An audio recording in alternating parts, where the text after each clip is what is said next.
I've noticed something about budgeting advice. Let me know if you noticed this as well. It makes you feel responsible, but not necessarily stable. You download the app, you track every dollar, you cancel subscriptions, you cut back on takeout, you skip the daily matcha, and yet you still feel tight. You're doing the right things. So why doesn't it feel better? Here's what I think is happening. Most budgeting advice focuses on tracking, but tracking doesn't change structure. If your rent is high, if your car payment is heavy, if most of your paycheck is already committed to so many other things, tracking the leftovers doesn't create space. It just measures the squeeze. And measuring the squeeze isn't the same as fixing it. Let's make this real.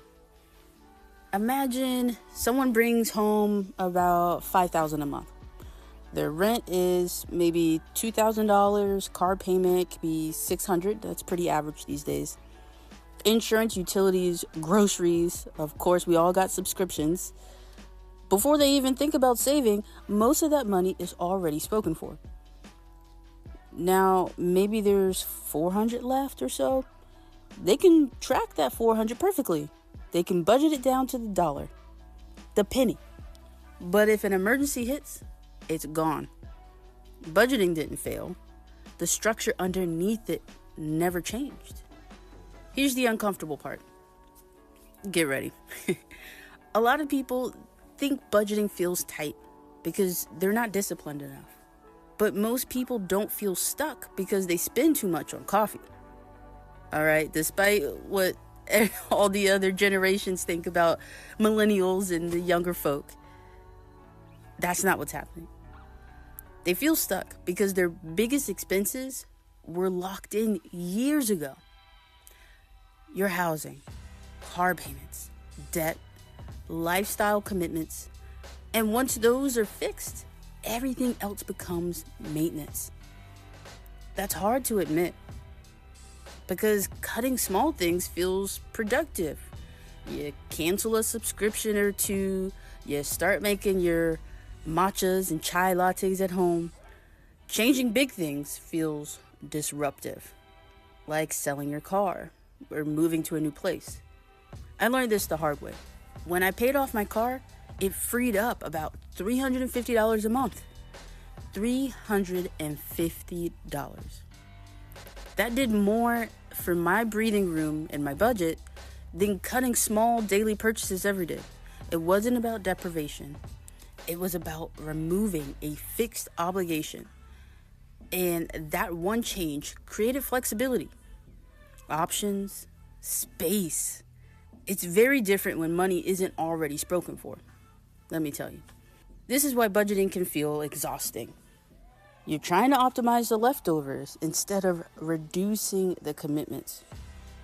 And that's like trying to organize a closet that's already overstuffed. You can Marie Kondo it all you want, but there's no more room. Okay, you gotta let some stuff go. When budgeting actually works, it's because there's room in the system. Room between what you earn and what you owe. Without that room, budgeting feels like control, but not progress. You feel disciplined, but you don't feel secure. And security is the real goal.